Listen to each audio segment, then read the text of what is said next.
Meu nome é Celso, eu faço parte do PET. E aí a gente vai debater hoje sobre a perspectiva dos agentes privados na construção de uma política de comércio internacional. E apresentando a Ana é cientista política, ela é bacharel em Direito, mestranda em Comunicação, ela também é pesquisadora, na UNB, né, Ana? E é diretora de capacitação da BRIG.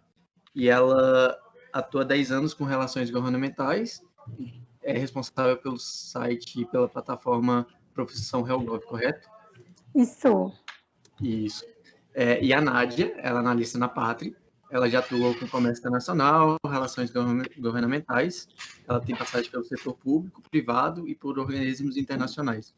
A Nádia, fato curioso é que a Nádia, quando ela mandou o currículo, eu falei, quero um dia ter esse currículo, porque é um ótimo currículo e ela tem muita experiência. E, enfim, sinta-se à vontade para se apresentar. Eu não sei quem quer começar apresentando, se vocês já discutiram isso, mas, enfim, a palavra é de vocês. Nádia, pode ficar à vontade, viu? Olá, pessoal. Obrigada aí pela apresentação. Ana, você quer começar? Prefere que eu comece? Pode ir, Nádia, por favor. Bom, pessoal, acho que aqui com vocês hoje, Celso já me apresentou aqui. Eu trouxe uma apresentação para vocês. Vocês conseguem me autorizar para compartilhar a apresentação? Ou preferem que eu mande? Só um minutinho que eu vou autorizar aqui. Ok.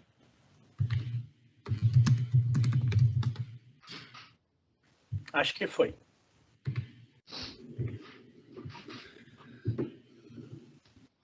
Ok, deixa eu ver se eu consigo compartilhar aqui. Bom, todos conseguem ver a apresentação? Sim. Sim. Ótimo. Bom, pessoal, vou falar um pouquinho aqui da Pátria, tá? Para quem não conhece ainda, a Pátria é uma empresa de Public Affairs. A gente ainda não tem uma definição muito boa em português, o mais próximo seria aí relações governamentais, mas é um pouco mais amplo que isso. É algo que a gente faz questão de falar na Pátria, porque a política pública ela não é só entendida como uma relação aí entre entes privados e o governo e como isso acontece, ela é muito mais ampla e tem uma participação muito maior. Então, só para conseguir trazer isso para vocês. A Pátria tem mais de 30 anos de mercado, a gente tem, o nosso headquarters fica aqui em Brasília, mas a gente também tem filiais em São Paulo, em Washington. Atualmente a gente trabalha com monitoramento da formulação de políticas públicas e elaboração de estratégias para a defesa de interesses, tá? Hoje a nossa carteira tem aí desde empresas multinacionais, associações de classe, e também temos parcerias aí com entidades da sociedade civil, por exemplo, a Vetor. E para quem conhece, é uma entidade sem fins lucrativos que trata de questões de políticas públicas bem interessante, depois vale a pena conhecerem. Essa aqui é uma foto que a gente tem do escritório. O escritório é cheio desses tijolinhos vermelhinhos e tem uma razão de ser assim, que é a questão de que a política pública ela é construída tijolinho por tijolinho. A Ana, que também já trabalhou lá, já ouviu zilhões de vezes essa história. É uma história que o nosso CEO sempre gosta de contar, porque é algo que ele traz para a gente. E assim como a política pública deve ser, o escritório também ele não tem portas fechadas, é tudo transparente em vidro. Então, essas são ali algumas das simbologias que a gente traz também. E algo importante sobre a Pátria é que a gente não faz representação de cliente, tá? Então, por mais que a gente esteja ali envolvido no desenvolvimento de política pública, nós atuamos mais com acompanhamento e estratégia para defesa de interesses. Sobre a política pública em si, quando eu comentei para vocês de Public Affairs, então a formulação ideal, ela deveria ter ampla participação e engajamento da sociedade civil. a gente entende como política pública esse conceito. A gente tem desde formadores de opinião, e aí, por favor, não se apeguem apenas a ONGs, movimentos sociais, a gente também tem líderes religiosos, consumidores, cidadãos. No Brasil, a gente ainda tem pouco engajamento do cidadão comum em si, e também de associações de classe, seja entidades, entre outros. Mas a gente também tem organismos internacionais, a gente também tem pressões internacionais que refletem na nossa política pública. E, por óbvio, também temos todos os componentes aqui da sociedade organizada, né, da administração pública, de presidentes a juízes, prefeituras, todos esses entes, de alguma forma, eles influenciam nessa construção da política pública. Então, precisam ser levados em consideração. Entrando um pouco no nosso tema, quando o Celso me fez o convite, ele comentou que a intenção era falar um pouquinho para vocês da política comercial, e como o setor privado influencia nessa construção. Então, só para a gente conseguir fazer aqui uma breve pontuação de como é a formulação da política pública em si no Brasil, eu trouxe alguns pontos para a gente pensar. A nossa formulação de política comercial hoje, ela não é muito transparente, ela é pouco transparente, na verdade. Muitas informações são consideradas sigilosas, então a gente tem aí, quando os governos estão negociando acordos comerciais, ou seja, política tarifária, a gente tem como exemplos aí as negociações que fizemos com a União Europeia recentemente, entre Mercosul e União Europeia. Poucas dessas informações eram públicas e poucas delas foram, de fato, discutidas com a sociedade. Em termos de política tarifária, a gente tem hoje a revisão da tarifa externa comum, que também é um assunto que, se vocês forem reparar, ele é pouco repercutido, seja na mídia, pouco discutido mesmo no parlamento também.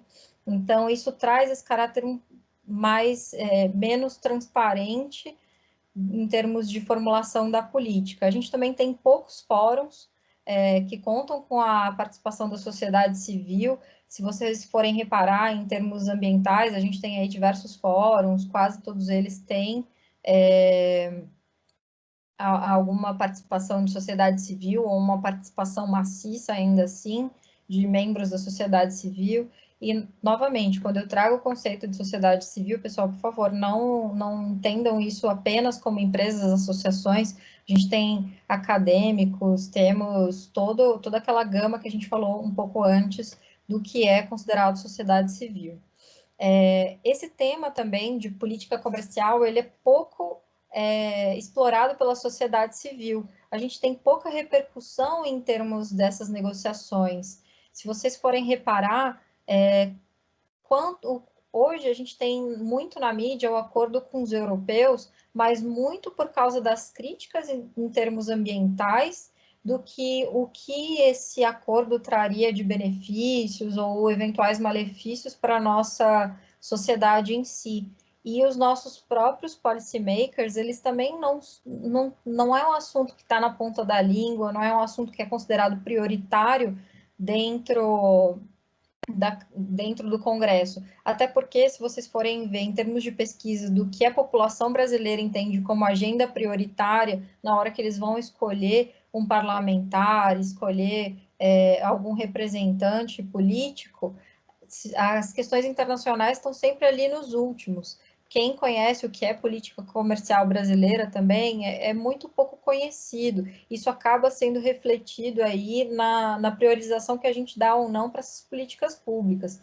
Fora isso, a economia brasileira também é uma economia mais fechada no sentido de que nós temos poucos acordos comerciais, a nossa participação em fóruns internacionais, organismos internacionais, apesar de tudo, ela é uma representação importante, ela é sólida, e nós temos uma ampla até representação, mas isso não se reflete muito no nosso dia a dia de política pública, o que é uma pena. Em termos de legislativo, nós temos aí 2 comissões que são dedicadas às questões de relações exteriores e defesa nacional.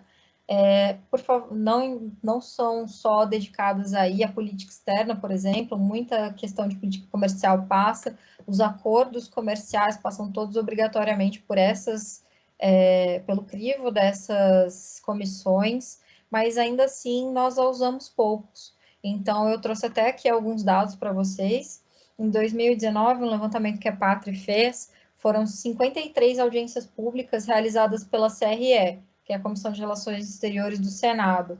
Essa comissão, 53 audiências públicas, não é um número pequeno, tá? Foi uma das 3 maiores, salvo engano, comissões que teve esse número de audiências públicas.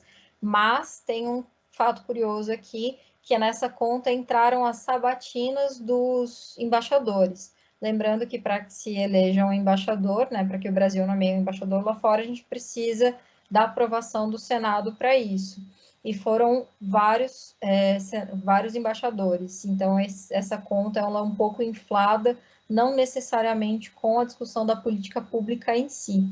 A Credem, por outro lado, e aí um fato até engraçado, porque no ano passado, quem presidia a Credem era o deputado federal Eduardo Bolsonaro, que ele tem um apego aí pelas questões internacionais, ele é também um ator que a gente leva em consideração na hora que a gente vai pensar, e aí em termos independente do posicionamento dele, ele é considerado sim, no quanto ele influencia essas pautas e até o Ministério das Relações Exteriores hoje.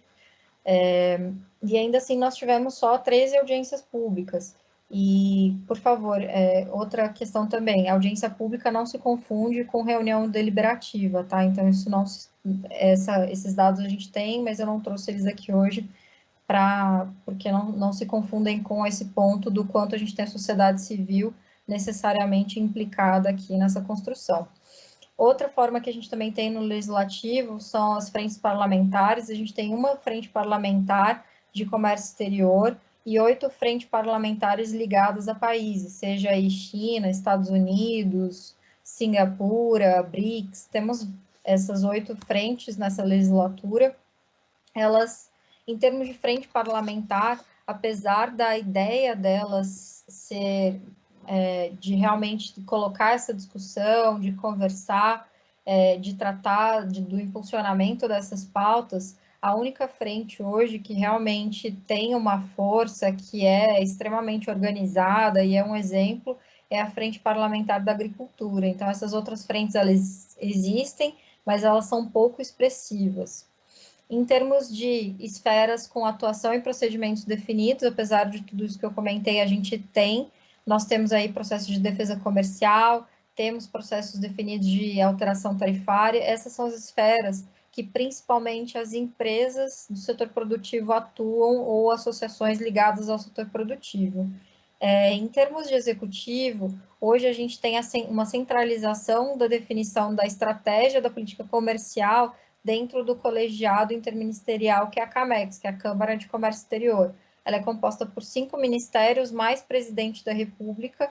O presidente hoje é quem preside o Conselho de Estratégia.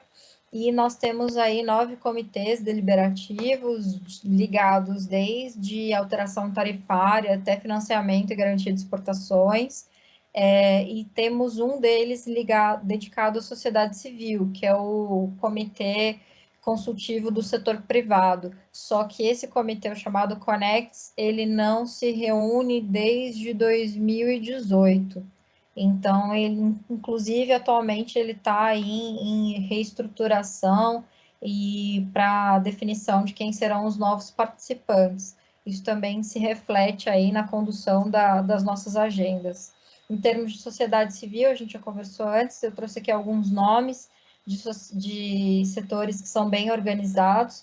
Em termos de organizações internacionais, a gente tem aí, por óbvio, o OMC, o CDE, temos até algumas entidades da sociedade civil organizada. A gente tem lá fora um site chamado Bilaterals, que é uma ONG que faz pressão em termos de acordos comerciais e volta e meia eles vazam aí os textos e fazem alguma pressão em cima dessas questões.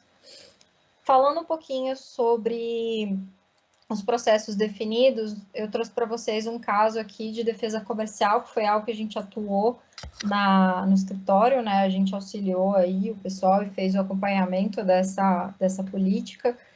Só para a gente alinhar um pouco do que é o processo de defesa comercial, ele é um processo praticamente tido como um processo administrativo, ele é provocado pelo setor produtivo, tem regras definidas, essas regras elas são sempre baseadas nos acordos da OMC. O processo, uma vez incitado pelo setor produtivo, que precisa cumprir com uma série de documentações e provas para que realmente se inicie, ele passa essas informações ao Ministério da Economia, mais especificamente ao que a gente chama de SDCOM, que é a Subsecretaria de Defesa Comercial e Interesse Público. Eles fazem análises técnicas para averiguar se realmente aquele caso para em pé, se aquilo tudo faz sentido e se há necessidade de se abrir a investigação.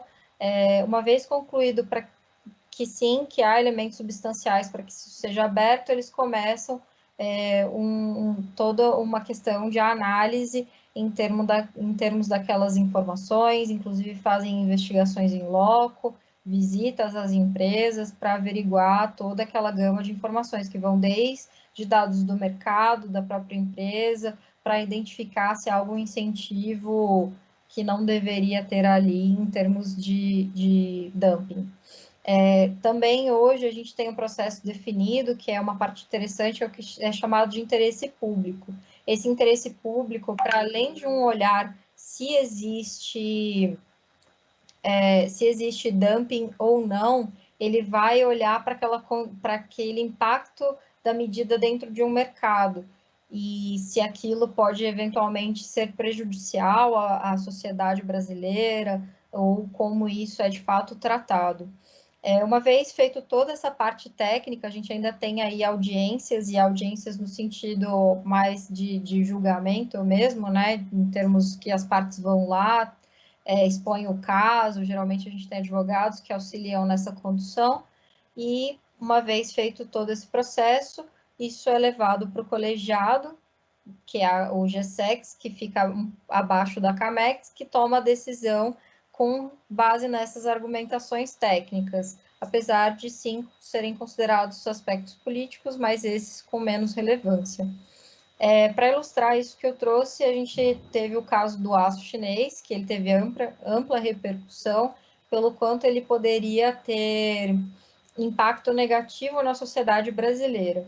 Então, no início dele, os produtores brasileiros de aço, eles pediram abertura de investigação, submeteram toda aquela documentação para a autoridade que fez as análises, né? A gente iniciou um processo aí administrativo, o setor interessado fez a habilitação em termos do processo, também foi elaborada ali uma coalizão intersetorial para que fizesse essa coalizão em termos de setor produtivo, tá, pessoal? Eles fizeram alguns estudos com relação a impacto econômico para entender o quanto aquela medida poderia ser ou não prejudicial para a sociedade brasileira.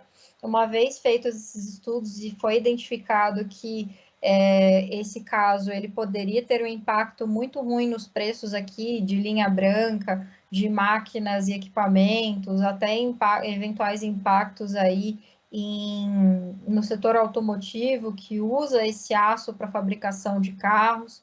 Então, a gente tem desde geladeiras até colheitadeiras, carros, avião também usa, apesar de usar muito pouco. Então, foi feita, além das audiências processuais do caso, também essa coalizão fez uma série de reuniões com os ministérios que compõem o colegiado interministerial para que se explicasse, se apresentasse esses pontos do caso. Nessa época, pessoal, vale a pena ainda destacar que o interesse público ele era um processo novo, então ainda tinha muita coisa, em termos de rito desse processo, ele não estava tão bem definido, ele ainda era muito recente, isso a gente está falando aí de 2017. Hoje esse rito ele já é mais consistente, inclusive ele acontece em paralelo aí com grande parte das investigações de antidumping, salvaguardas e outras medidas de defesa comercial, para que haja essa visão mais sistêmica dos impactos. E dessa sensibilização, a gente teve muita pressão dos dois lados, tanto dos produtores, que falavam aí das inundações de importações. O aço, ele é um mercado que tem muita questão internacional em termos de os países discutem muito se tem países que dão mais subsídios ou não, para que haja um menor preço desses produtos. Tem questão de overcapacity do aço, tem muita questão envolvida nessa indústria. Depois dessa sensibilização, conseguiu-se que a agricultura entendesse os pontos que poderiam ser prejudiciais, aí, principalmente para o agro. O Ministério da Agricultura, naquela época, que era comandado pelo Blairo Maggi, chegou a se posicionar, falou, não, a gente vai votar contra, porque a gente entende que essa medida ela é muito mais prejudicial para a sociedade. E, por fim, depois de mais de 10 meses aí de sensibilização, de processo, de realização de estudos e construção do caso, a CAMEX, por meio do GSEX, concluiu que o impacto dessa aplicação de antidumping seria prejudicial aos consumidores brasileiros pelo impacto que teria nos preços desses produtos que a gente comentou. Então, o preço final ficaria maior. O dumping, no final das contas, se ele é aplicado, ele significa que a gente vai ter uma sobretaxa em cima daquele produto. Então, quando você importa aquele produto, ao invés dele custar X, ele vai custar 2X, 3X em cima daquilo. Então, realmente reflete na ponta para os consumidores. E é isso, pessoal. Obrigada aí pela oportunidade. Se tiverem alguma dúvida, fico à disposição. E também para aqueles que tiverem interesse ou quiserem conversar sobre algum outro assunto ligado a isso, estão aqui os meus contatos.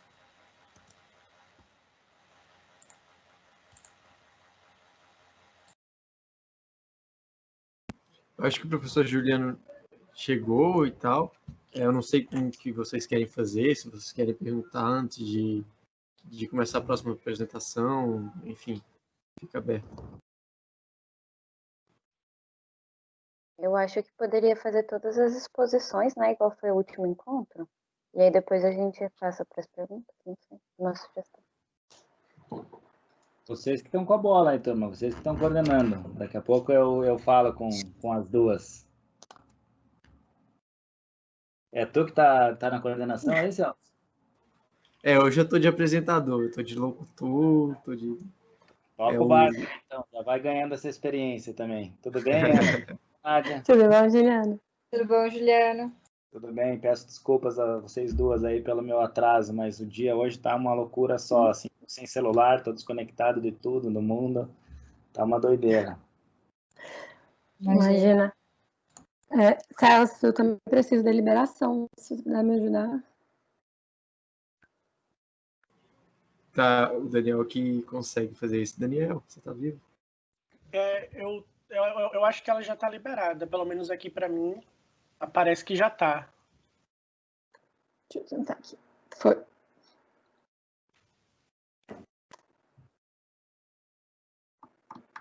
Espero uma boa vontade no meu computador. Pronto, gente, tá aberto aí para vocês? Sim, a gente está vendo sua tela. Pronto. Bom, quando eu conversei com o Juliano, ele me deu um norte, eu achei legal para apresentar tanto a profissão Helgov, quanto um pouco das perspectivas de carreira no mundo de Helgov, e trazer alguns casos interessantes para vocês, que eu acho que tem muita relação com o curso de Relações Internacionais, com o que vocês acabam desenvolvendo a partir da graduação. Um pouquinho do que eu quero abordar com vocês, uma apresentação bem rápida, eu acho que já temos o suficiente.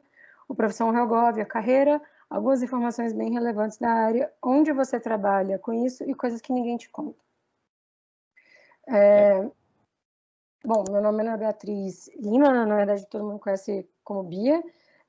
Hoje eu sou gerente de relações institucionais, mais ou menos há 10 anos no mercado. Acho que eu nunca me vi fazendo nada diferente. Apresentação, não. Alguém mais está tendo? Eu tô vendo uma tela, mas a tela do Teams.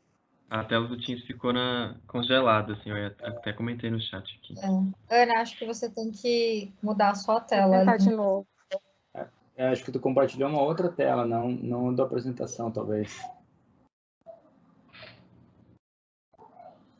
Tá indo? Não. Agora foi. Foi, né? Isso. Foi. Então, assim, eu acho que essas informações você já tem, mas acho que para além dessas informações, alguns fatos relevantes. Quando eu fiz o UNB, eu sofria muito bullying, porque o pessoal me chamava de réu frustrada, a ponto de eu ter sido monitora de IERI, de TRI, de organizações internacionais. Isso me fez perceber a importância de você ter uma análise sempre muito 360 de qualquer política pública que você venha a tratar no Brasil. E por que eu estou trazendo isso?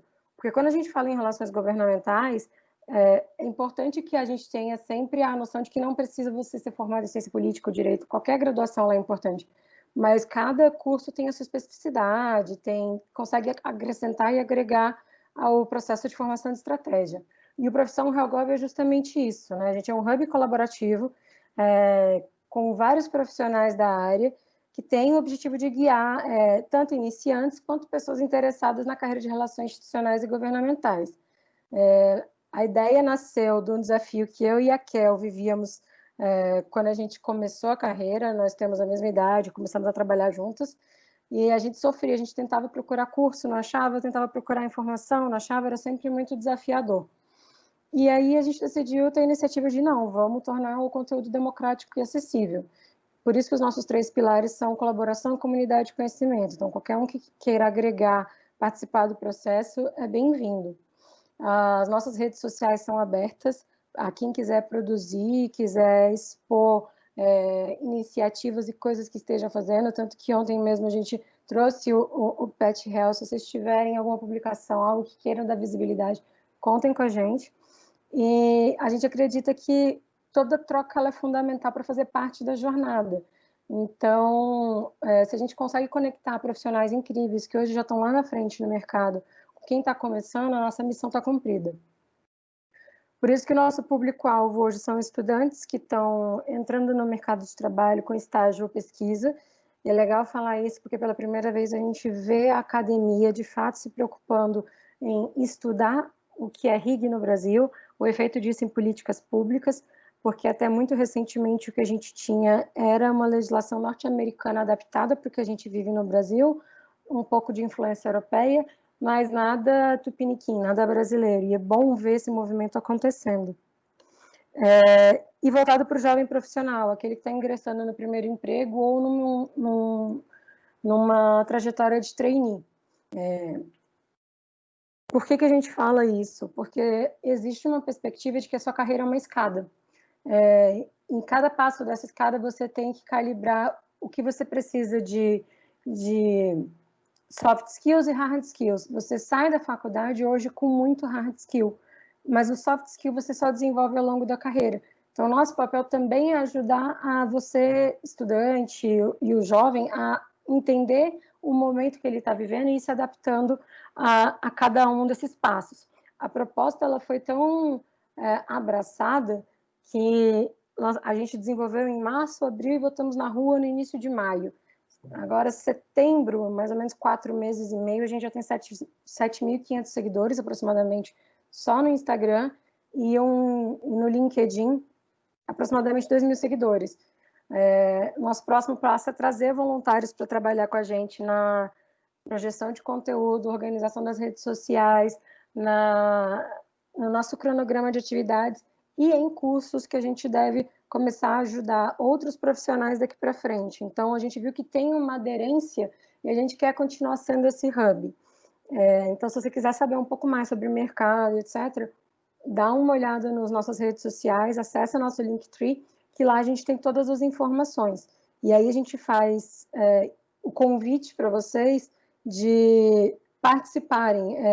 Quem tiver interesse em propor um tema, escrever um artigo para a gente tem sentido uma necessidade de falar sobre o efeito das eleições norte-americanas na política comercial com a China e no Brasil, com a relação com a agenda ambiental e do Itamaraty. Então, fiquem à vontade para trazer esse tipo de conteúdo para a gente, que é super importante para esse ambiente colaborativo.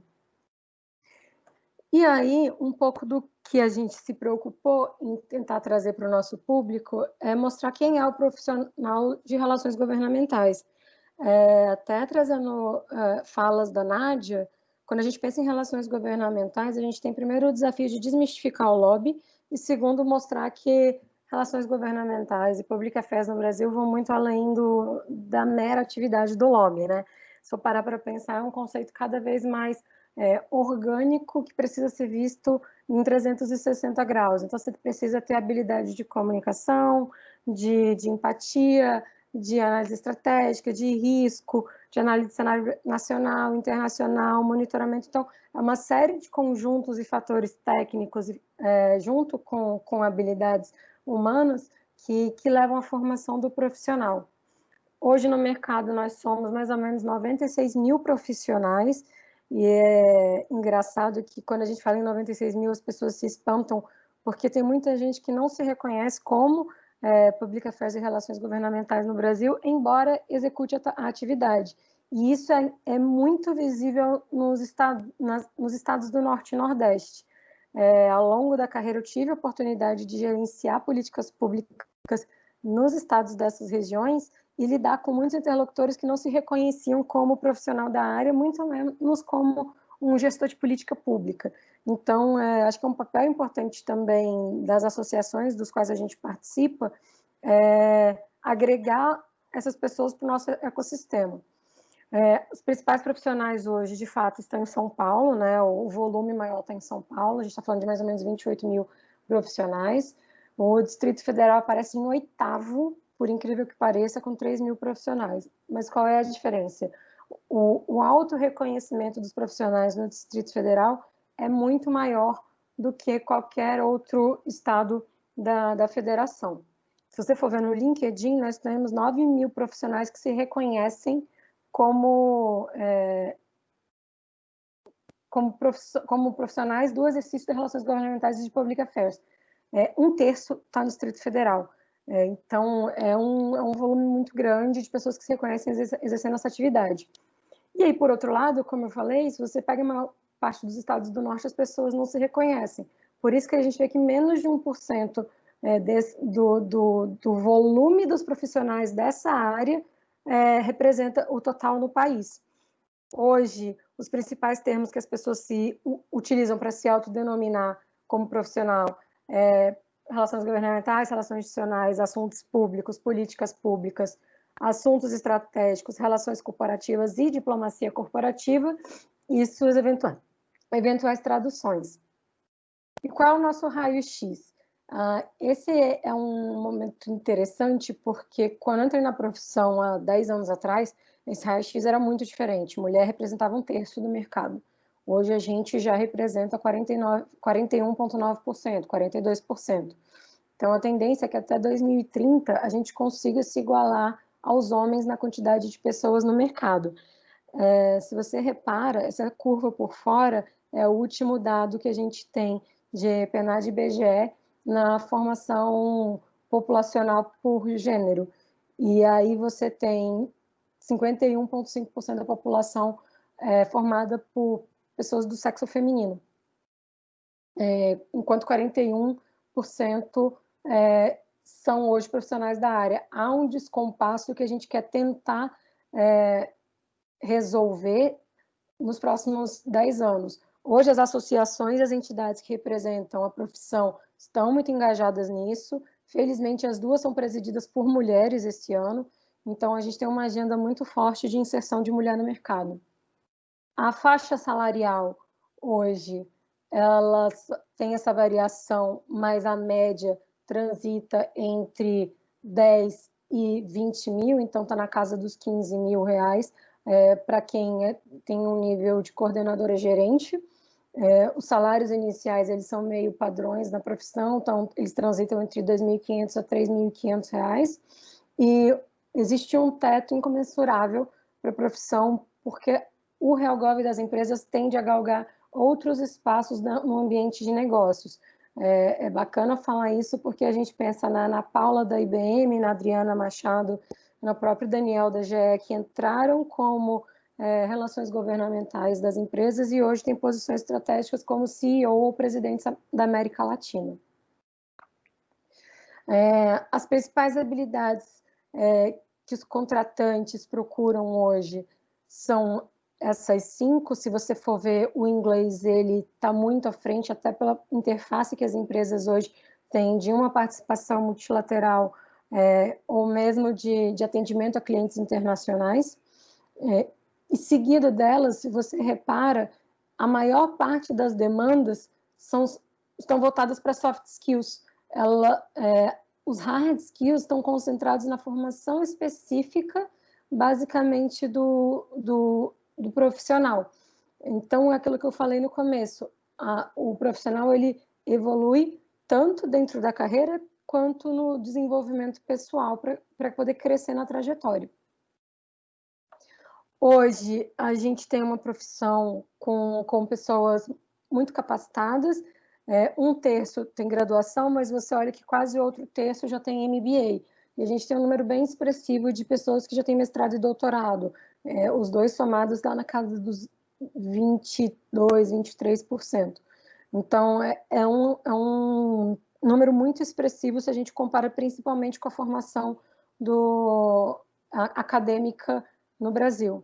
As principais graduações, Direito, Ciência Política e Relações Internacionais, e os principais MBAs, pós e especializações que hoje lideram a formação acadêmica dos profissionais são os próprios de Relações Institucionais e Governamentais, em Direito, e aí voltado para as especialidades, Direito da Regulação, Direito da Tecnologia, Direito Digital, etc., e Gestão ou Administração Pública. O mercado de trabalho ele é muito extenso, diversificado, e cada dia que passa aumenta mais. Durante a Covid, a curva acentuou bastante do número de novos profissionais na área, porque entidades que até então não tinham aderência à contratação desse tipo de profissional começaram a enxergar a importância de ter alguém nos seus quadros que trabalhe dessa natureza. O foco principalmente para as agências de comunicação e sociedade civil. Um movimento muito semelhante aconteceu durante o segundo governo do Lula, com os organismos internacionais passando a contratar pessoas para fazer esse tipo de atividade no Brasil. Justamente porque tinha uma agenda de políticas públicas muito relevante e mecanismos de financiamentos abundantes para serem utilizados naquele momento. Hoje, os setores que mais contratam são os setores que têm muita regulação, ou seja, são setores que são excessivamente regulados, que têm uma carga tributária altíssima, por isso a necessidade até de você ter profissionais alocados especificamente para tratar desses temas, e uma coisa legal é que os profissionais que estão trabalhando para esse tema dentro das empresas tendem a ser profissionais que fogem, inclusive, da formação, daquele top 3 de formação. Tem muitos farmacêuticos, médicos, engenheiros, matemáticos, físicos, trabalhando nesses 4 primeiros setores, justamente pela necessidade de você discutir pontos que são tão específicos que fogem, inclusive, do escopo de conhecimento, da formação básica de quem vem do direito, da ciência política e das relações internacionais. As principais soft skills, e é um ponto que a gente vem batendo constantemente, inclusive tanto o RealGov quanto a ABRIG, que são as duas entidades que representam o setor, têm se preocupado em tornar isso cada vez mais transparente para os profissionais. E em breve a gente deve ter por aí alguns cursos, algumas sessões de mentoring e coaching para tentar desenvolver esses skills, porque a gente vê uma valorização, inclusive, do mercado. O mundo digital, o mundo pós-Covid, obrigou que as pessoas também tivessem um olhar para esse tipo de aprendizado, né? O aprendizado para dentro. Então, você ser uma pessoa que tem habilidades digitais, que tem uma capacidade de resiliência, que consegue fazer uma gestão do tempo de forma eficiente, num ambiente que até então não era normal, te mostra uma capacidade de criatividade e adaptabilidade muito maior do que um outro que não conseguiu se desenvolver ou responder tão rapidamente a esses processos. Ao mesmo tempo, quando a gente fala do nosso mercado mesmo, cada vez mais você precisa estar engajado com seus stakeholders, e aí não é só o ambiente político, é todo aquele outro ecossistema onde você pode trabalhar, porque hoje política pública não se faz mais exclusivamente, quer seja por meio legislativo ou por meio do executivo, ela é feita também pela participação social, por um advocacy forte, por engajamento da sociedade. Então, a sua capacidade de persuasão e de trabalhar em colaboração também são elementos muito bem quistos, muito bem vistos pelo mercado. E aí, uma coisa que eu acho bacana e que não me falaram lá atrás e que a gente sempre tenta trazer na profissão Reagov é que a sua vida acadêmica ela pode fazer uma diferença sensível na sua vida profissional como agente da política pública. Participar de centros acadêmicos, empresa júnior, atividade de extensão, simulações, monitoria, PET, PIBIC, te abre portas para desenvolver talvez habilidades que você desconheça, ou então para você definitivamente ver o que você consegue ou não consegue trabalhar com maior eficiência. É um processo também de autoconhecimento. Eu sempre funcionei no 220, isso não foi diferente na época da faculdade. Eu fiz parte do centro acadêmico, eu fui uma das fundadoras da Strátegos, eu participei do Política na Escola, criei o Politeia, fui monitora de matérias do IREL e fiz um PIBIC com o professor Calmon na área de comportamento político. Então, tudo que eu pude aproveitar da universidade me ajudou muito a entender próximos passos e o que eu queria de carreira. E isso também vale para estágio. Eu sei que, às vezes, o estágio pode ser algo difícil, muitas vezes, poxa, a bolsa não compensa, é um trabalho voluntário, mas mesmo que você não tenha remuneração para fazer aquilo, você ganha experiência, você faz networking, você conhece outras formas de abordagem da sua profissão. Então, é extremamente importante você conseguir trazer isso para o lado prático. A valorização do voluntariado também é algo que é super bacana trazer, porque se de um lado você contribui com a sociedade e com pautas positivas, do outro você também aprende a ser responsável por uma pauta que mexe com você e que, de certa forma, trata de complexidades políticas. Então, trabalhar no voluntariado é um autodesenvolvimento impressionante para o mercado de trabalho. E, por último, o intercâmbio, né? A gente sabe que nós tínhamos um programa muito bom, alguns anos atrás, que fomentava esse tipo de iniciativa. Hoje já não é tão mais fácil, mas a UNB ainda tem alguns convênios em outras universidades. E a dica que eu dou é, se puder, façam. O intercâmbio, ele é um processo de crescimento e é um desafio contínuo para você, sabe? Para você conseguir se colocar até no lugar do outro, do agente nacional do lugar onde você está fazendo intercâmbio. E por que eu falo isso? O intercâmbio me abriu muitas portas na minha carreira, e aí eu acho que na conversa com vocês faz sentido eu trazer alguns casos e algumas experiências muito relevantes. A primeira, talvez acho que é a mais bacana, durante muito tempo eu sonhei em trabalhar na ONU, enfiei na cabeça que eu queria isso, e depois de 4 ou 5 anos no mercado de Helgov, a ONU abriu uma posição no Brasil para trabalhar com o Global Environment Facility na política de clima e na política de meio ambiente, ou seja, acompanhando a execução do protocolo de Kyoto, Estocolmo e Montreal. O que foi interessante, a minha vivência internacional com os pares que eu tinha me relacionado lá fora, me abriu formas de dialogar e de conseguir entender a cabeça dos meus parceiros na América Latina, por exemplo, que foram fundamentais para a gente desenvolver o acordo de 2014 no Peru. Ao mesmo tempo, o GAF exigia da gente a publicação da comunicação brasileira para a UNFCCC e os esforços que a gente tinha no Brasil não eram suficientes para a execução da demanda. E a partir de 2015, isso se tornou ainda muito mais visível. Então, a experiência lá fora de você trabalhar com pessoas tão diferentes me ajudou a pensar aqui dentro.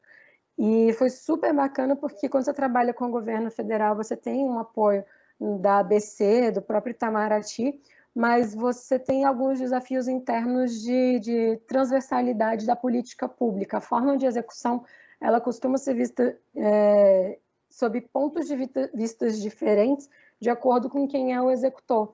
E, por incrível que pareça, eu estava tratando de clima dentro do Ministério da Ciência e Tecnologia.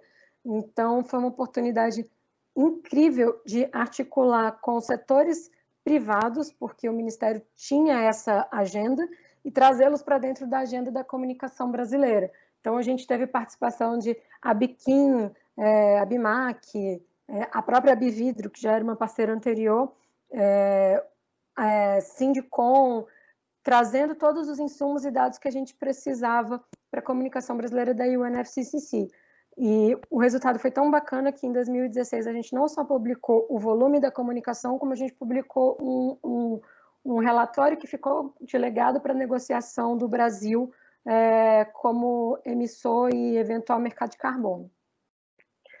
Outra coisa bacana dessas experiências, e aí é um pouco de curiosidade e enfiar na cabeça, enquanto eu trabalhei na Pátria, isso foi meu primeiro emprego há 10 anos atrás, eu trabalhava na transversalidade de indústria e economia, e eu não entendia como o MDIC funcionava, e comecei a me interessar pelo assunto, fui fazer uma pós em comércio exterior. Por coincidência, fui atender a conta da Abividro assim que eu saí da Pátria, e a principal pauta deles naquele momento era uma investigação comercial, de novo, contra a China, por dumping e triangulação para a entrada de vidros e espelhos, vidros automotivos e espelhos no Brasil. E se você for lembrar, a gente está falando aí de 2011 e 2012, quando a gente tinha uma política de incentivo para o mercado automobilístico extremamente expansiva, e qualquer espaço para insumo na montagem fazia diferença. Então, foi legal também participar desse processo de investigação. No caso dos espelhos, a gente conseguiu descobrir, inclusive, uma fraude doméstica no Brasil, junto com a Receita Federal. Então, foi um trabalho que demorou 2 anos, mas a gente conseguiu descobrir muita coisa importante e até desmontar uma cadeia de fraude dentro do ambiente doméstico. E a gente conseguiu um tratamento preferencial para o espelho automotivo, por meio de uma medida legislativa que depois foi incorporada na política comercial. E por último, eu acho que talvez esse seja o caso mais divertido e o mais recente, é a compra da 99 pela Didi, a gigante chinesa do mercado de mobilidade urbana e tecnologia, em 2018, abriu uma celeuma no nosso relacionamento com o governo federal, porque até então nós éramos vistos como o grande unicórnio brasileiro, né, o modelo que deu certo de startup, e de uma hora para outra nós éramos comprados pelo maior antagonista político da oposição. E você falar de China naquele momento era muito delicado. A gente estava às vésperas de uma eleição presidencial, com o Bolsonaro vindo com um discurso muito forte contra chineses e contra o mercado chinês, e a gente precisava firmar a marca no Brasil. Então, o time de relações institucionais, do qual eu fazia parte e gerenciava à época, foi o responsável por essa estratégia, e mais do que uma estratégia de relacionamento internacional com o governo chinês, porque parte do board da Didi na China é formado pela escola do partido e tem hoje uma interlocução com o Bureau de Internet e com o que seria o Ministério de Ciência e Tecnologia da China, mas também eles também têm acesso a recursos para a política pública de ocidentalização. Então, o nosso papel como relações institucionais foi criar uma agenda positiva para a marca Didi no Brasil. E disso decorreram várias coisas extremamente positivas para a gente, que hoje, inclusive, continuam reverberando e gerando frutos. A primeira é que a gente conseguiu fazer uma parceria no âmbito dos BRICS na área de educação para levar jovens pesquisadores para a China para estudar o modelo de mobilidade urbana chinês dentro dos nossos laboratórios. Até o dia que eu tinha saído, a gente já tinha levado 40 pós-graduandos de universidades federais.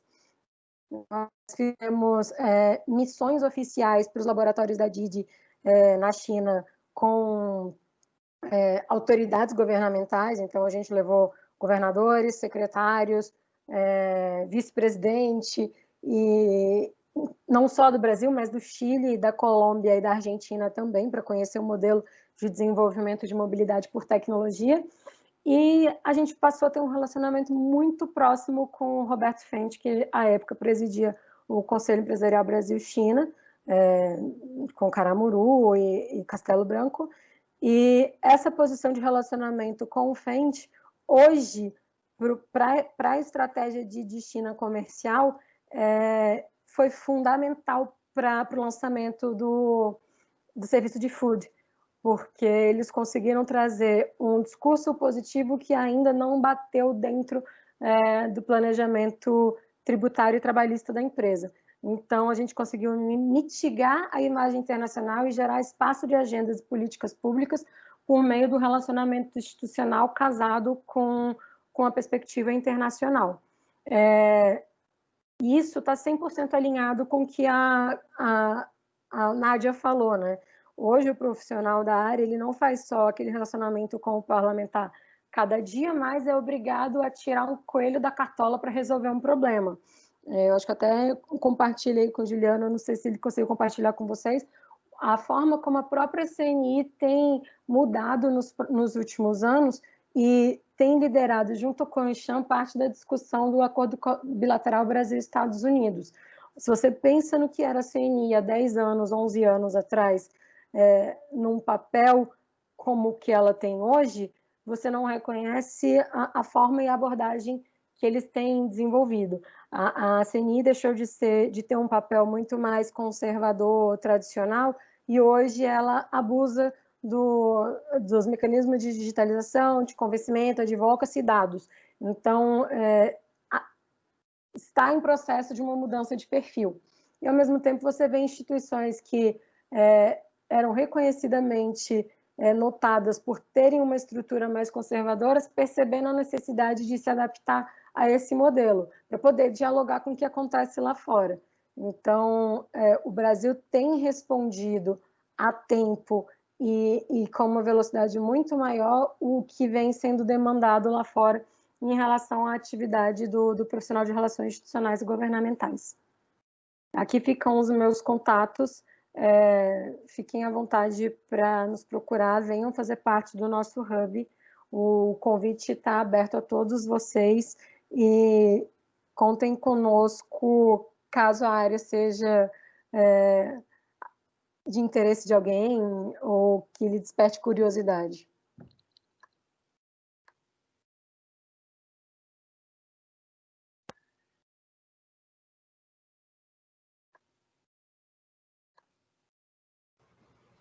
Eu acho que agora é a parte das perguntas. Eu posso começar a perguntar? Pode ser? E aí, enfim, eu agradeço as duas. O Juliano está com a mão levantada. Quer falar algo, Juliano?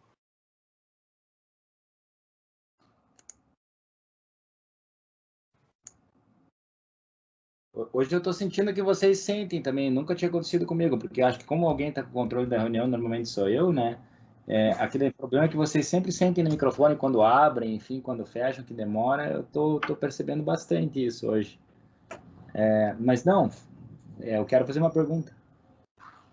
Mas a tua é antes.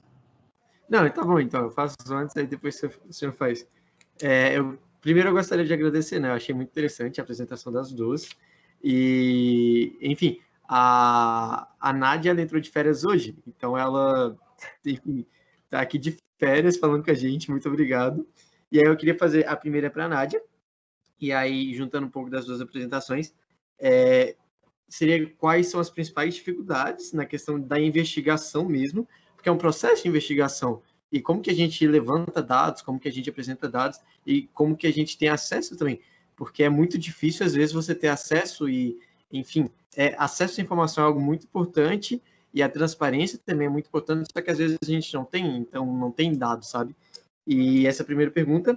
E a segunda pergunta é para a Ana, e aí é em relação a, tipo, ontem eu assisti um fórum da CPL, eu acho, que é em relação à premiação aos governos que tiveram políticas públicas eficientes, e foi muito interessante, sabe?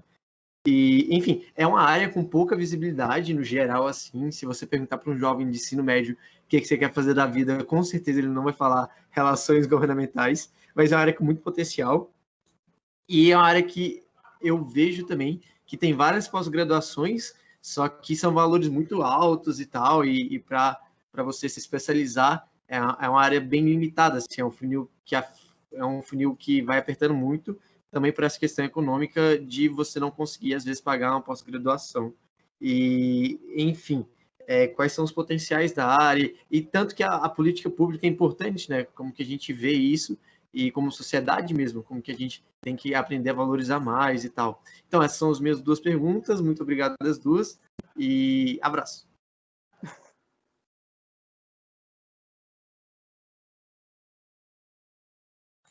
Se vocês querem terminar de fazer mais 2, talvez 3 perguntas, Ana, e depois a gente responde, o que vocês acham melhor? Acho que é melhor, porque pelo menos a gente organiza, né?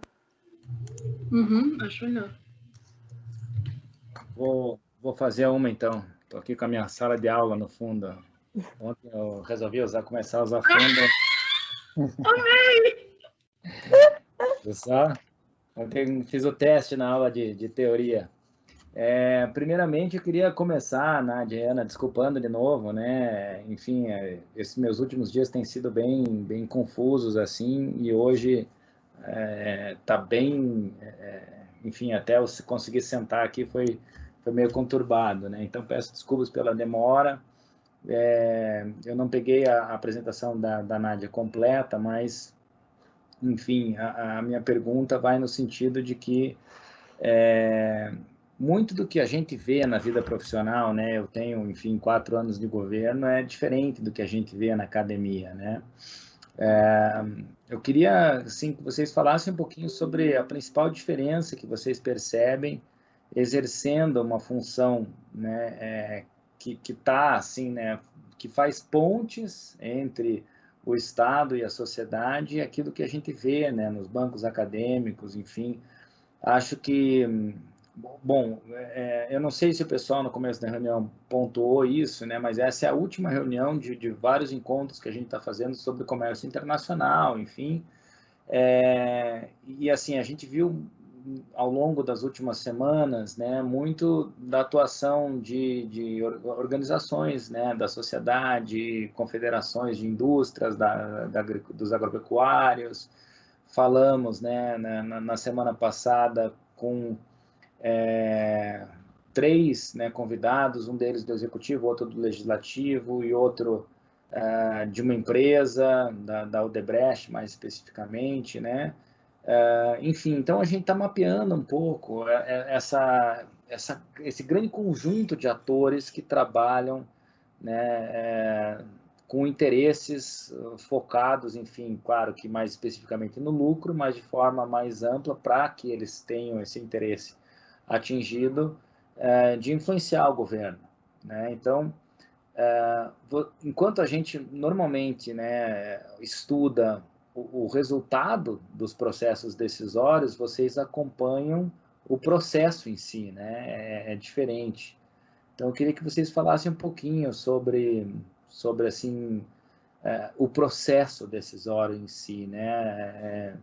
Se vocês entendem que é muito diferente do que vocês percebiam, enfim, né? E uma segunda pergunta, que eu acho também tem relação com o que vocês já tocaram um pouco, em específico, né? A Ana falou sobre isso. Na semana passada, eu trouxe 3 amigos, enfim, né, e os 3 homens, né, e aí os meninos demandaram, né, e as meninas, e as mulheres, cadê, né? Eu falei, pô, vamos trazer, legal, né, excelente, é necessário, né. Como é que vocês se sentem, né, como mulheres? Vocês percebem diferenças no tratamento? Enfim, às vezes o jogo, né, do comércio é duro, enfim, né, e assim, talvez isso tenha algum reflexo na questão de gênero, né? Queria que vocês falassem um pouquinho sobre isso mais especificamente também, né? Que eu acho uma questão que, assim, perpassa todas as demais, né? Que a gente estuda em relações internacionais, enfim, né? É totalmente transversal, assim. Então, queria que vocês tocassem um pouquinho nisso também.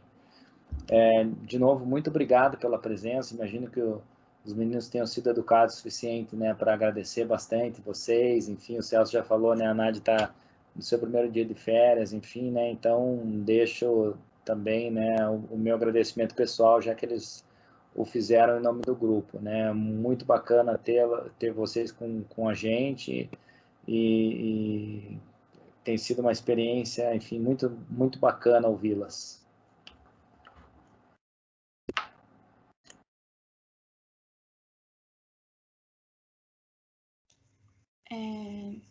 Eu acho que era eu que ia fazer uma pergunta agora, não sei. Sim, amiga.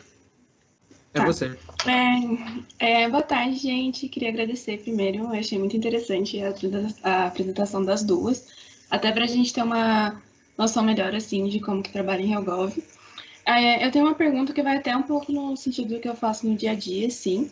E eu queria saber como que vocês acham que a formação de políticas públicas no nível estadual e municipal é influenciada por empresas estrangeiras que atuam no Brasil. E também como que isso influencia no setor brasileiro. Eu pergunto isso porque às vezes eu vejo que quando a gente fala de formação de política pública, a gente fala muito no nível estadual, principalmente no executivo, mas o federal e o estadual fica um pouco de lado, assim. E é isso. Obrigada.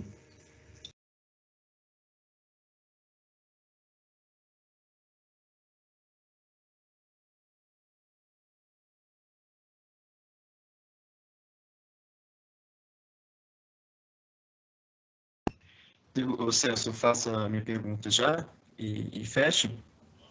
Eu acho que sim, mas alguém quer perguntar? É bem simples. É bem curtinho, na verdade.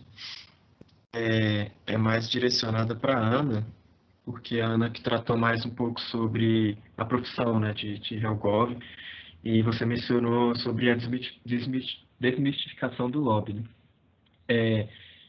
Eu lembro que eu fiz um curso na Câmara dos Deputados sobre atuação no parlamento. A Aninha, que está aqui também, ela também fez, ela que me recomendou, inclusive. E lá, eles ofereceram oficina, eles preferiram usar o termo advocacy. E aí, eu queria que você comentasse um pouquinho. Você acha que é válida essa diferenciação, se não é válida, enfim.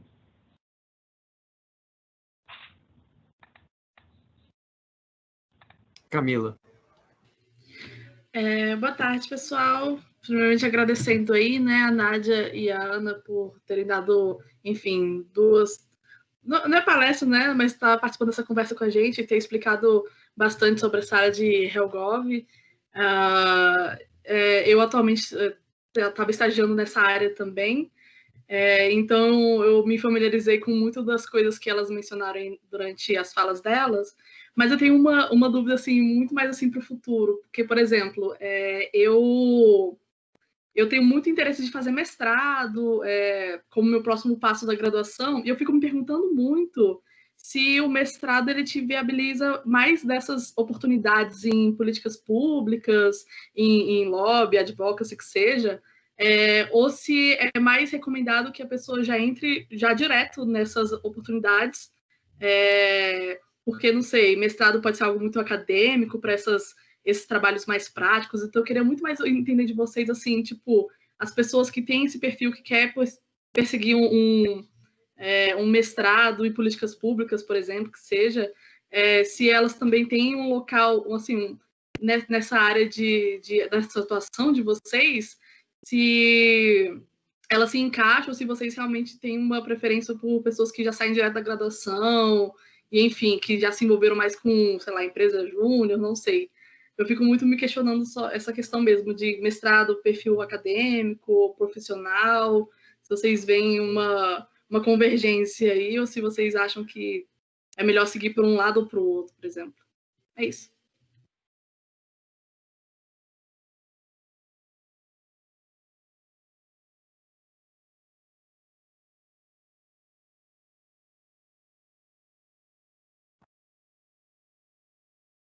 E aí, Celso, coordena aí, pô. Deixa elas responderem já.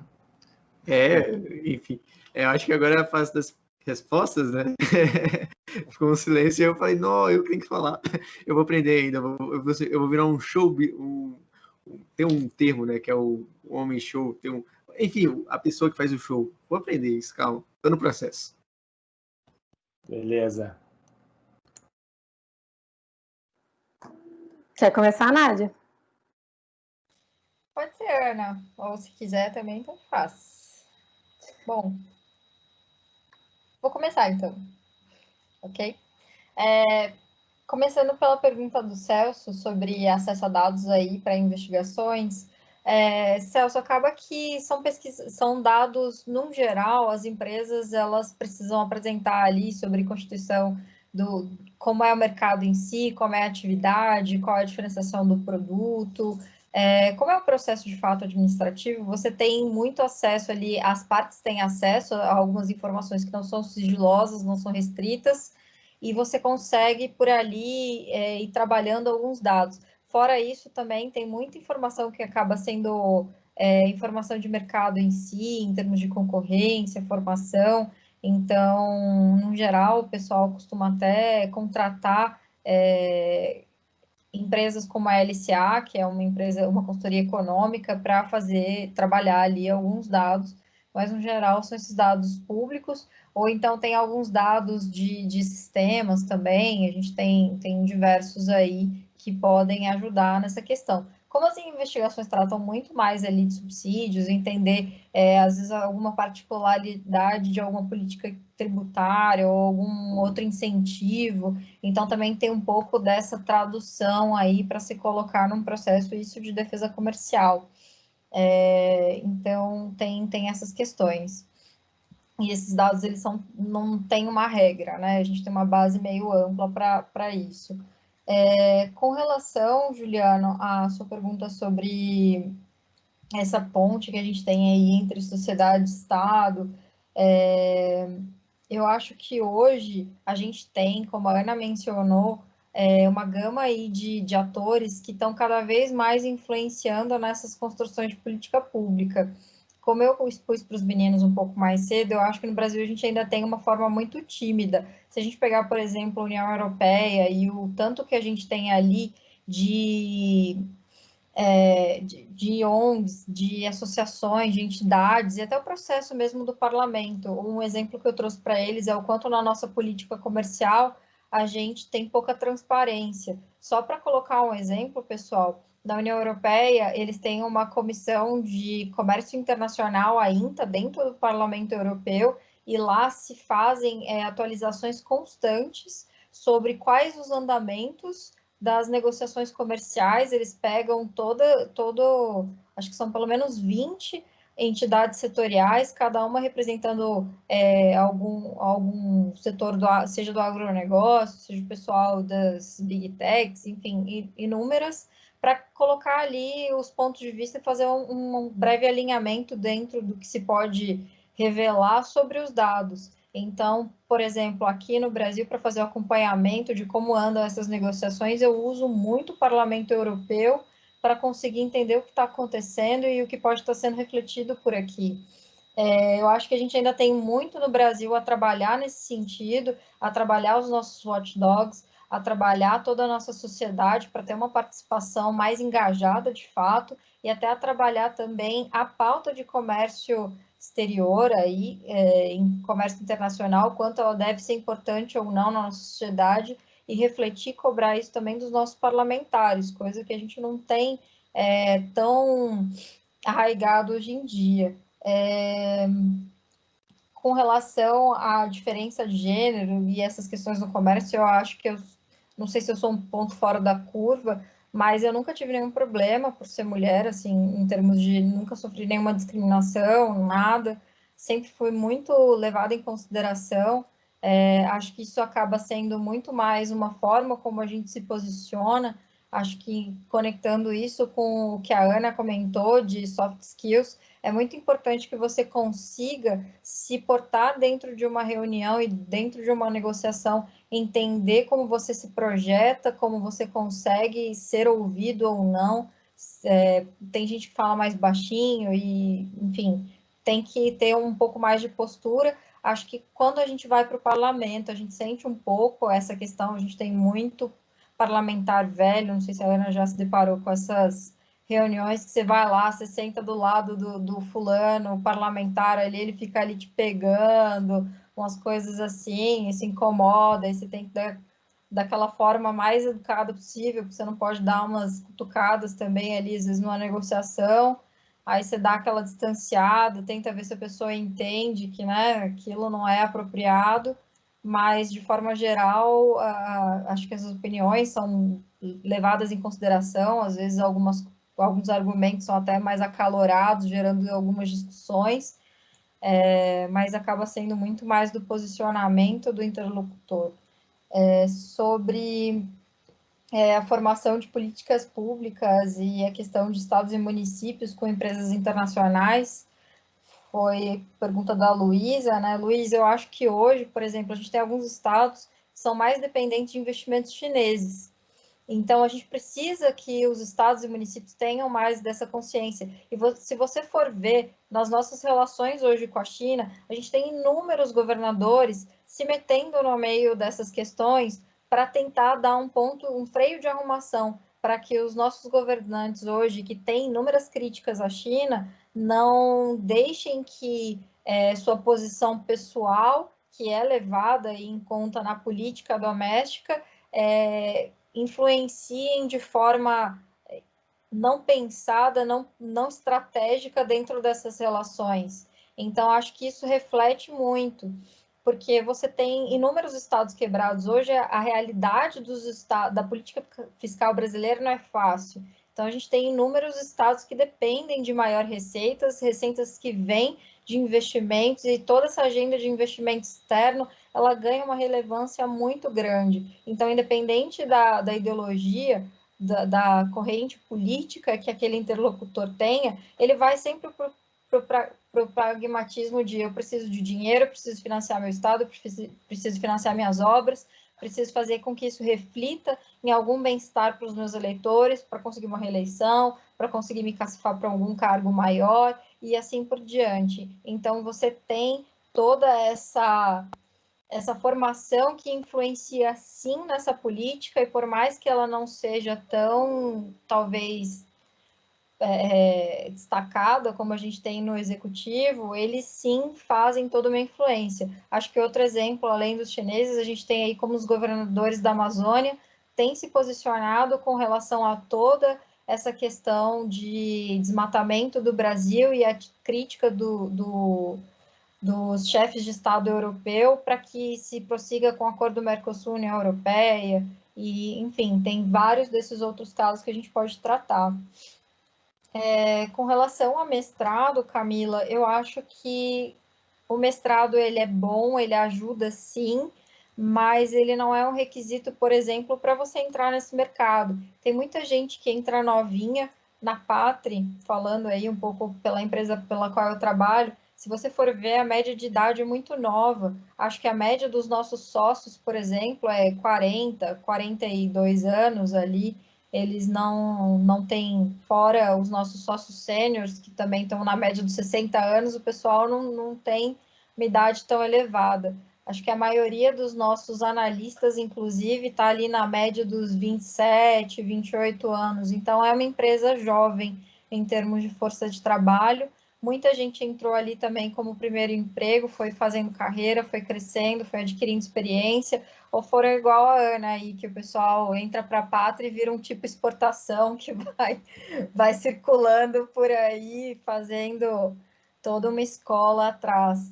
Então, acho que a experiência, ela ajuda muito mais, você trabalhar nessa parte de soft skills também ajuda muito, com certeza, experiência de estágio, gente, essa hora que vocês estão de faculdade, a hora de ligar no 220, igual a Ana, entendeu? Tudo que vocês conseguirem fazer de PIBIC, de pesquisa, de colocar seu nome em alguma revista, de publicar algum artigo, de entrar para a empresa júnior, de fazer estágio, a hora é agora, enquanto vocês têm saúde, enquanto vocês têm disposição, enquanto vocês têm tempo ainda também.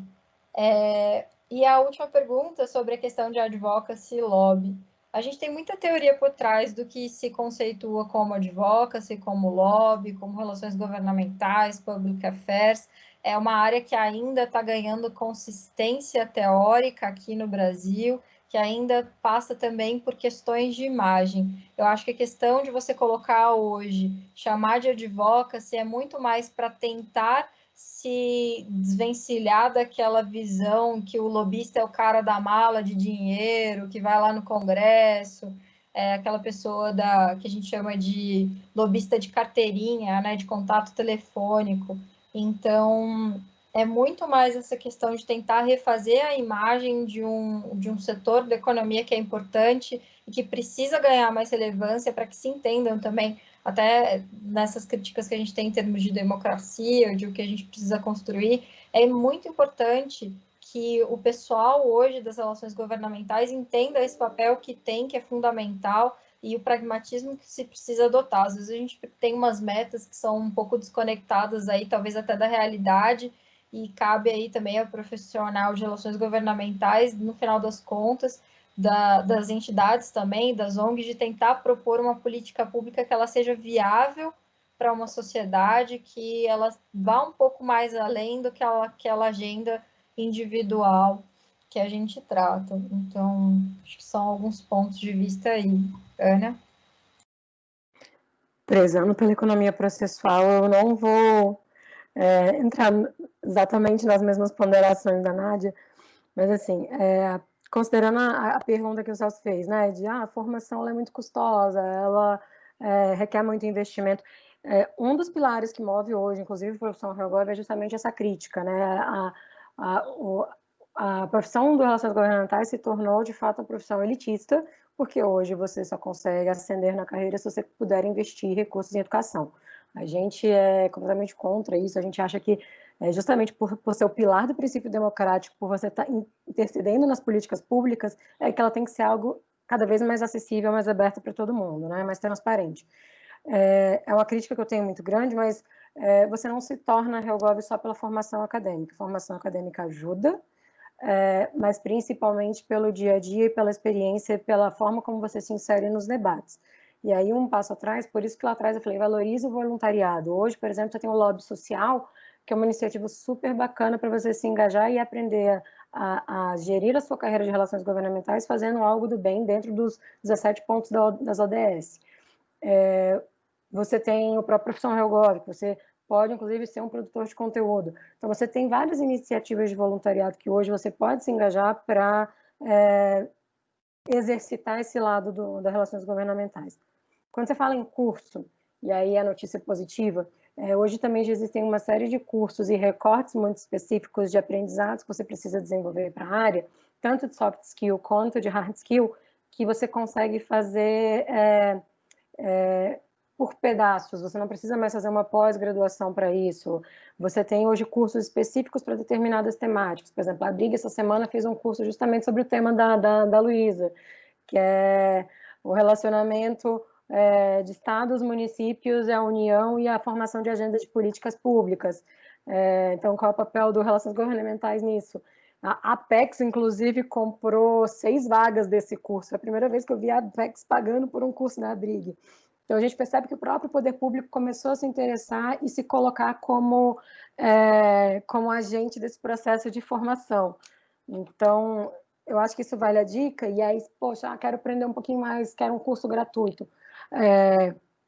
Fica sempre de olho no que o RealGov e no que a Brig tem feito, porque eles conseguem trazer muita coisa bacana num custo bem acessível. E a política das duas entidades para 2021 e 2022 é se tornar mais acessível. Na Abriga eu estou como diretora de capacitação, mas no RealGov eu participo do núcleo de tecnologia e carreira. Então, as duas pautas elas estão andando bem juntas. Indo para o segundo ponto, que aí é a pergunta que acho que a Camila fez em relação à graduação e experiência, compete mais fazer um mestrado ou investir em experiência, que o Juliano não conte isso para o meu chefe, mas eu fui jubilada do mestrado, e eu estou agora fazendo o meu segundo mestrado. E eu tive essa conversa ontem com a Nádia. Por que foi importante ser jubilada? Porque eu vi que, embora eu tivesse uma paixão temática pelo que eu estudava lá atrás, não acrescentava para a minha vida profissional. E hoje, no meu mestrado em comunicação corporativa, ou seja, eu estudo todos os sinais que o stakeholder me emite e todos os sinais que eu preciso emitir para o stakeholder para ele me entender. É quase um Mr. M da comunicação. E eu vejo que faz muito mais sentido para o meu perfil, para o que eu quero, para o que eu vejo em termos de carreira.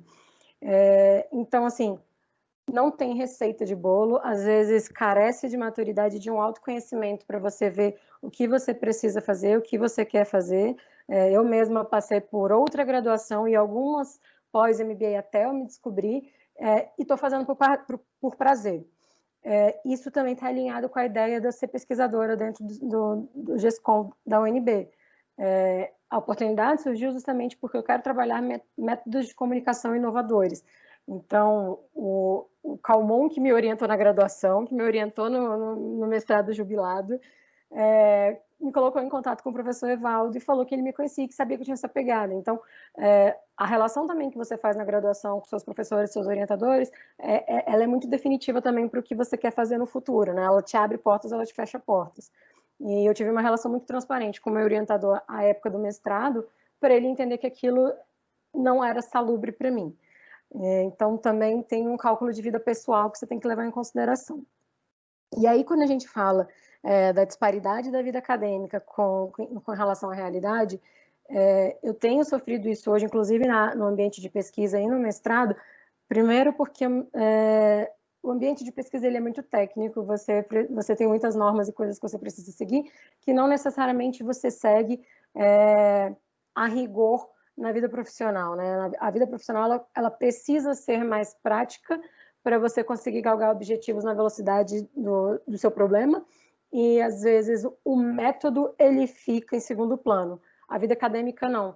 Então o equilíbrio entre as duas ele é muito sinuoso, e eu acho que você conseguir lidar bem de um lado e do outro te torna uma pessoa diversificada, te torna uma pessoa capaz de lidar em ambientes extremos, porque você consegue transitar bem entre os dois lados. Eu vejo que a minha experiência como pesquisadora me ajuda muito na hora de formular ideias, por exemplo, na minha vida profissional, mas eu vejo que minha vida profissional também me ajuda a dissecar alguns processos que talvez alguém que não tenha tanta experiência sofra um pouco mais. Então, de novo, a disparidade existe, mas é um equilíbrio também, né, entre o que você quer e o que você tem perfil para fazer. Eu confesso que eu estou sofrendo com a vida de pesquisadora, mas é algo que eu quero, porque eu quero começar a ter publicação, eu quero começar a ter alguma referência na área de inovação, que é um caminho que eu gosto de seguir. E aí, entrando já nessa parte de perspectiva e formação, quando você fala de carreira para a mulher, ela é um pouco mais delicada. Eu acho que um pouquinho diferente da Nádia, a minha origem é no legislativo. E eu comecei no legislativo com 18 anos. Então, eu era um bebê andando nos corredores do Congresso. E hoje a gente tem um Congresso muito mais novo, com uma cabeça muito mais liberal e uma forma muito mais transparente de dialogar com a sociedade. Há 14 anos atrás isso não existia. Então, o assédio era maior, a forma como você era assediado era muito mais agressiva, e acho que até um pouco do medo de represália era muito mais latente, muito mais palpável. Hoje você tem um controle social, uma espécie de accountability digital que não permite mais esse tipo de conduta. Então, um vetor social que coíbe isso torna o ambiente muito mais confortável, muito mais aberto às mulheres. No entanto, existem outros tipos de preconceitos, e aí eles não estão exclusivamente endereçados dentro do Congresso, que eu vivo com eles até hoje. Por exemplo, é muito comum eu ter que lidar com prefeito e vereador, e aí a gente entra naquela teoria da síndrome do pequeno poder, que eles não conseguem ver uma mulher na mesma condição de discussão que eles. E eu brinco que eu acho que a 99 me fez criar carcaça, porque eles me botaram para gerenciar justamente Norte e Nordeste, que são os lugares hoje onde o preconceito com a mulher e a mulher trabalhando fora de casa é muito maior, e me botaram para gerenciar justamente essas duas regiões. E eram mesas com temas exclusivamente masculinos. Só haviam homens na mesa. Então, um pouco do que a Nádia disse, de trazer o seu soft skill, de você se impor, de se colocar numa posição de respeito, também tem que estar agregado ao seu conhecimento técnico, para você legitimar o seu papel ali. Você passa a ser vista como deixa de ser vista como uma ameaça e passa a ser vista como um apoio técnico que está sendo desenvolvido ali. E isso já casando um pouco com a resposta do agente da formulação de política pública. Quando você percebe que seu papel como relações governamentais, institucionais, public policy, qualquer coisa dessa natureza, é de fato você formar uma agenda de política pública do país que dialogue com a realidade do seu ecossistema, qualquer que seja ele, mas também que atenda demandas sociais, você é um agente facilitador daquilo. Então você precisa estar preparado tecnicamente, argumentativamente, entender o lugar do outro, ser empático à posição do outro, para você conseguir galgar mecanismos de negociação que atendam ao equilíbrio da política pública. E por que eu estou falando isso? O município tal ganhou um prêmio de... Fortaleza, né? Fortaleza, para mim, é um exemplo incrível. Ganhou o prêmio de mobilidade urbana, por causa da política pública cicloviária que eles fizeram e de integração modal. Se você olha para trás, quem desenhou a política de integração modal deles foi a Uber e a cicloviária foi a 99. Então, o município sozinho não ganha se ele não tiver agentes que tenham aquele conhecimento e os ajudem a construir. E isso vai muito na linha também do que a Nádia falou. Vale só para o agente nacional? Não, não vale. Vale para entidades associativas, para sindicatos, inclusive para países. A China hoje tem um relacionamento direto com o governo do Ceará, e aí por meio de convênios internacionais, etc., para fomento de educação no interior do Estado. E isso ajuda a elevar os índices de educação do Estado. Você tem, por exemplo, parcerias feitas pelo JICA, né, do Japão, na área de educação no Rio Grande do Sul. Então, você tem relacionamentos de Estado por meio das suas agências de cooperação diretamente com os agentes nacionais do governo para a execução de política pública. E aí, um terceiro ponto que decorre disso. Se você pega o próprio exemplo chinês e empresas multinacionais que têm uma transversalidade de agenda com a política pública local, você precisa que, às vezes, que uma política municipal resulte para que você tenha um efeito na esfera federal. Foi o exemplo da 99 e da Uber no Brasil. A gente vinha de uma discussão no Congresso Nacional onde se falava sobre liberar ou não o serviço no Brasil, e a estratégia mudou. Vamos olhar para os municípios e falar: município, olha o que você ganha tendo esse serviço. Vamos fazer uma lei que libere o serviço. Porque se uma capital grande como São Paulo faz uma resolução 16 que libera o serviço, como é que o governo federal vai olhar depois para aquele município e falar: poxa, não quero? A gente está falando de 72 deputados, a gente está falando de 3 senadores, a gente está falando de praticamente 1/6 do Congresso. Então, às vezes a estratégia também perpassa por você alinhar as expectativas da política pública local com a federal. Do mesmo jeito que a estratégia também perpassa por alinhamento de um acordo multilateral ou bilateral para uma execução regulatória nacional, que é o exemplo do que a Nádia tem me acompanhado sobre pirataria. A gente tem uma discussão no Brasil sobre a evolução da contenção da pirataria ainda muito primitiva, porque os nossos mecanismos ainda são muito primitivos. Então, mas a gente tem instrumentos internacionais, acordos internacionais da própria comunidade andina, da OMP, OMC, que tratam desse tema que, em tese, deveriam estar internalizados no país. Então, a gente tenta trazer um pouco desse ecossistema que tem já uma fundamentação lá fora para influenciar aqui. E isso me leva à minha última resposta, que é quando vocês perguntam, a política pública, quando você participa do processo, sendo um Helgov, isso é lobby ou é advocacy? E aí é um pouco do meu inconformismo com a ausência de um estudo aprofundado no Brasil. Quando a gente olha para fora, a gente tem vários outros termos nos Estados Unidos e na Europa para se relacionar a isso, mas no Brasil isso é muito mais evidente porque a gente tem, assim como os Estados Unidos, sociedade civil muito forte e muito capaz de formar agendas. E o advocacy é voltado à capacidade de formação de agendas da sociedade civil. O lobby é o agente privado, é o ente, é a pessoa, é o executor, é a ferramenta, né? É como se você tivesse uma estante com várias ferramentas para você escolher qual você iria usar. O lobby é uma delas, o risco estratégico é outra, o issue management é outra, a comunicação digital é outra. E dentro daquilo você escolhe. E você tem o advocacy também. Então, quando você confunde os conceitos, fica até difícil de você legitimar um trabalho que a sociedade civil faz muito bem no Brasil na formulação de políticas públicas. Perfeito. Alguém tem mais alguma pergunta? Eu, particularmente, gostei muito das respostas. Eu acho que, enfim, tanto a gente debater sobre a iniciativa privada e, enfim, questões tão técnicas, né? E tão técnicas a gente vê que são muito legais. E, enfim, é uma área que eu estou começando agora. Eu comecei a estagiar na Pátria há um mês, mas é um desafio muito grande. Enfim, eu gosto bastante. E, enfim, caso ninguém tenha mais nenhuma pergunta, eu gostaria de agradecer as duas.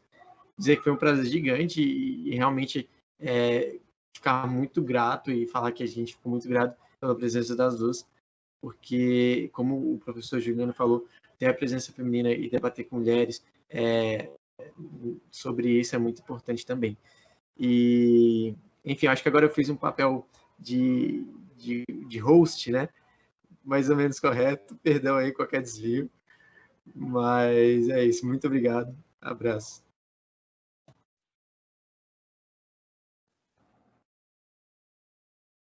Imagina, Celso, eu que agradeço. Foi um prazer e vocês contem com a gente. Precisando de qualquer coisa, estamos lá no Profissão. Se não eu, a Kel, em breve voluntários.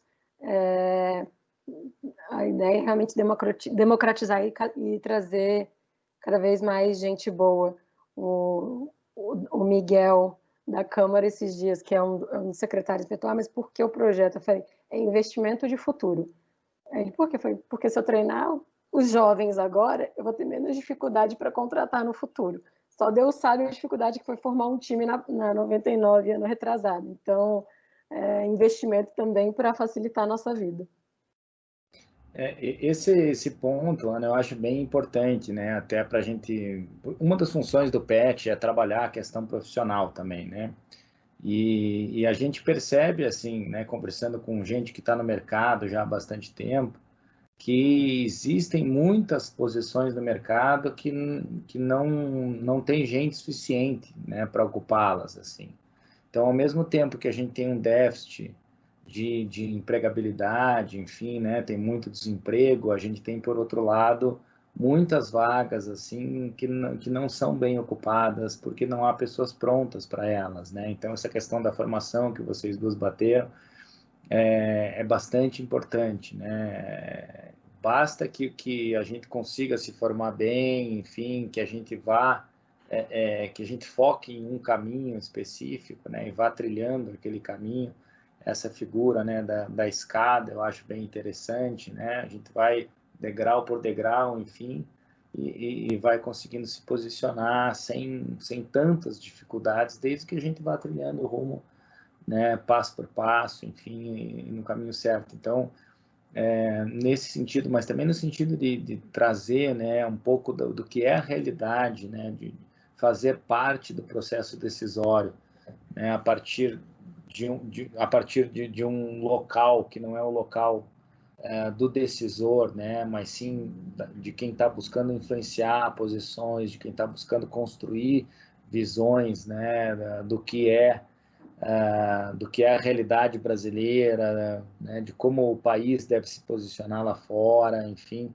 É algo que eu concordo com a Nádia, a sociedade brasileira faz muito pouco, né, a gente trabalha muito pouco tem muito pouca informação sobre isso, né? Eu desde o mestrado resolvi pesquisar lobbies, né? E a minha ideia inicial era pesquisar lobby no Brasil, mas tinha tão pouca informação lá no começo dos anos 2000 que eu fui pesquisar os Estados Unidos, né? E aí eu passei, enfim, a direcionar minha carreira para pesquisa sobre as relações governamentais lá nos Estados Unidos, né? É uma pena, enfim, né? Foi uma decisão que eu tomei. Meu mestrado começou em 2003, há 17 anos, mas, enfim, né? Hoje já existe mais informação, mas ainda assim a gente é muito carente de dados, de transparência, enfim, né? A lei de transparência melhorou muita coisa, mas ainda assim a gente vê gente que não coloca todas as reuniões na agenda, enfim, né? Vê muita coisa assim estranha acontecendo, né? Eu como servidor público, enfim, né? Volta e meia o TCU bate na porta para perguntar coisa que não tem nada a ver, né? E assim, às vezes coisas imensas ninguém está olhando para elas, né? Então é tudo muito. E vocês ajudam a dar transparência para os processos, né? Na verdade, quem trabalha bem com HelGov, né, trabalha de forma a dar transparência, né? Por quê? Porque a reputação que vocês constroem, ela é muito, muito mais importante, talvez, do que conhecimentos técnicos específicos que a gente vai desenvolvendo ao longo da vida, né? A reputação, quando a gente leva anos para construir e minutos para destruir, né? Então, quem trabalha com HelGov tem que trabalhar com isso, né? Então, parabéns aí pelo trabalho de vocês, muito obrigado. O Henrique tinha levantado a mão, não sei se ainda tem alguma pergunta ou não. Olha, professor, eu tenho uma pergunta, mas como a gente está um pouco atrás no cronograma aí, né? O Pedro já está esperando. Então, eu acho que eu posso entrar em contato com a Ana e com a Nádia depois. Pegou os contatos delas? Peguei, anotei já. Beleza, então esperem um e-mail do Henrique aí, vocês duas. Muito obrigado, viu? Ótima apresentação. Foi muito legal, enfim, eu acho que foi muito, muito proveitoso para a gente. Espero que não seja a última vez que a gente vá se rever aí nos caminhos do PET, enfim, e também nos caminhos profissionais, né? Muito obrigado mesmo pela disposição de vocês, foi um prazer ouvi-las e todos aprendemos muito. Eu acho que a Luísa está com a mão levantada. É verdade. Não, eu nem ia perguntar muito, não. Ô, Ana, você falou que você fundou o Politeia na UNB. Eu, o João e a Aninha, a gente faz... Strátegos. Tá. É porque eu, o João e a Ana, a gente faz parte do Politeia também. Aí eu queria saber se você achava que ajuda bastante, assim, na vida profissional, porque falam muito isso, né? Mas eu também não quero pensar muito tempo da vida. É legal até você ter falado, porque assim, o Politeia foi criado pelo 2001, pela turma de 2001. Ele viveu até 2004, eu entrei na turma de 2005, 2006, e a gente quis o Politeia de novo, então a gente foi lá nos veteranos, na cara de pau, passamos olhinho na cara, oi, tudo bem, e aí, como é que vocês fizeram? E aí a gente trouxe na gestão do CA de 2008. Então, e é engraçado que a pessoa que lá atrás hoje me ajudou a montar, que era da turma de 2001, hoje é uma das minhas melhores amigas. Volta e meia a gente escreve artigo junto para o Jota, para o Congresso em Foco. Então, ficou, inclusive, uma relação de muito respeito desde aquela época, né? E eu recomendo. Inclusive, ontem, na reunião do HelGov, eu falei que a ESPM e a Mackenzie deviam investir numa simulação na LESP. Então, muito obrigada. Imagina.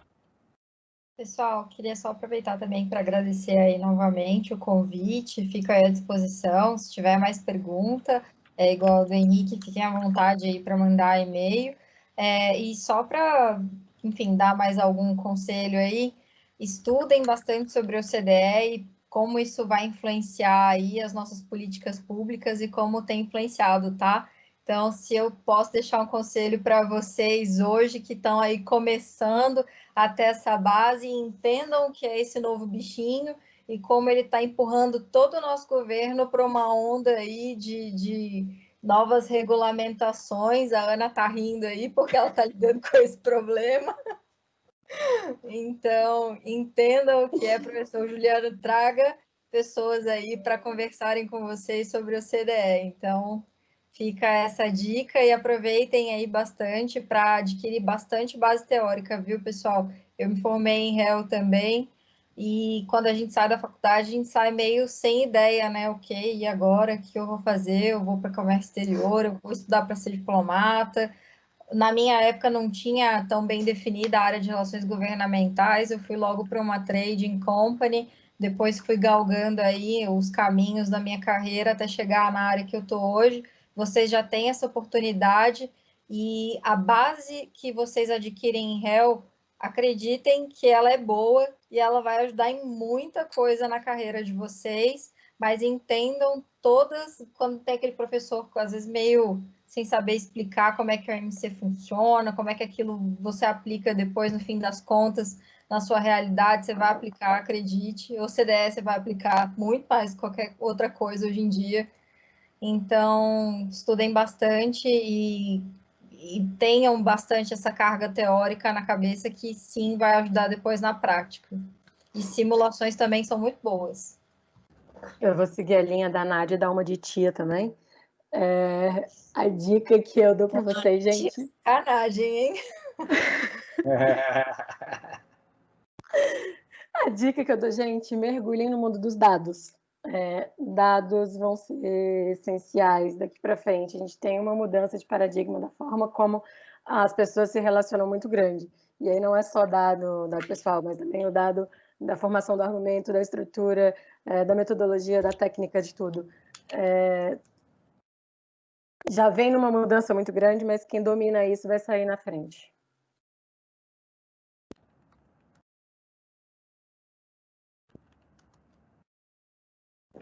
Muito obrigado, então, Nádia, muito obrigado, Ana. A gente vai continuar nossa conversa agora, um tema mais específico com o Pedro, mas foi um prazer ouvi-las e, como eu disse antes, espero que a gente possa se rever novamente. A dica da OCDE, enfim, essas dicas, né, de estudos sensacionais. Muito obrigado mesmo. E vamos à luta. Eu também preciso aprender muito sobre o comércio ainda. Obrigadão. Tchau, gente. Obrigada. Tchau, obrigada.